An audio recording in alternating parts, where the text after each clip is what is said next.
সাইয়েদনা মুসা আলাইহিস সালাম জিজ্ঞেস করলেন, ইয়া রাব্বি, আল্লাহ আপনার কি ঘুমে ধরে না?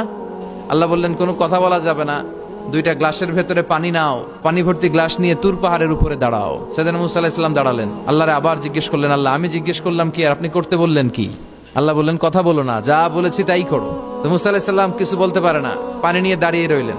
মুসা আলাইহিস সালামকে আল্লাহ বললেন, তুমি দাঁড়িয়ে থাকো আর ঘুম রে বললেন, ঘুম তুই মুসারে ধর। ঘুম যে এবার সাইয়েদনা মুসা আলাইহিস সালামকে ধরেছে। উনি ঘুমের ধাক্কায় আর থাকতে পারে না, একবার ডানে যায় আরেকবার বায়ে যায়। ঘুমের ধাক্কায় হঠাৎ করে কাত হয়ে পড়ে যায় আর গ্লাসগুলো মাটিতে পড়ে খান খান হয়ে ভেঙে যায়। আল্লাহ ডেকে বললেন, মুসা বেশি কিছু হেফাজতের তো দায়িত্ব দেই নাই, শুধু দুইটা গ্লাস হেফাজতের দায়িত্ব দিয়েছি। ঘুমের কারণে এগুলোর হেফাজত করতে পারো নাই, ভেঙে খান খান হয়ে গিয়েছে।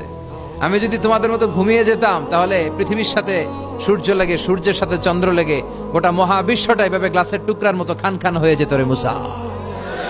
এজন্য লা তাখুযুহু সিনাতু ওয়ালা নাওম, আমার ঘুমেও ধরে না, ঘুমের আগে যে তন্দ্রা আসে ওইটাও ধরে না।